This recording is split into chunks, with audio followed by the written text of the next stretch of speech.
Benvenuti a Camin. Oggi vi presentiamo un appartamento in palazzina di solamente 6 unità abitative. È un appartamento duplex, quindi si sviluppa il piano secondo e terzo del fabbricato e poi c'è un garage al piano terra. Andiamo.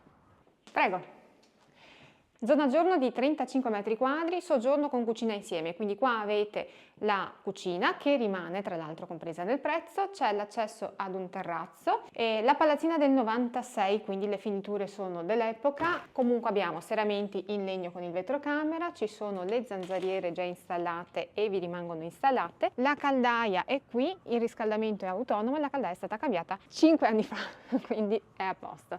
Qui avete anche la tenda, la capottina e l'unità esterna del condizionatore. Per quanto riguarda i condizionatori hanno comunque un bel po' di anni, quindi in realtà sarebbe un attimino da controllare se funzionano ancora, altrimenti predisposizione per l'aria condizionata, vi mettete il condizionatore nuovo. Comunque la predisposizione ce l'avreste qui nella zona giorno e poi ce n'è un'altra nel disimpegno. Spazio per tavole e sedie, qui avete un termostato perché l'appartamento ha un riscaldamento diviso su due zone, quindi uno qua e uno sopra. Ampio disimpegno con secondo condizionatore lì in angolo, scala in legno che porta su in mansarda, dopo lo vediamo, e poi qua sul piano ci sono già due camere, una media, quindi come vedete insomma ci sta volendo letto, anche una piazza e mezza, un armadio e una scrivania, bagno finestrato con doccia.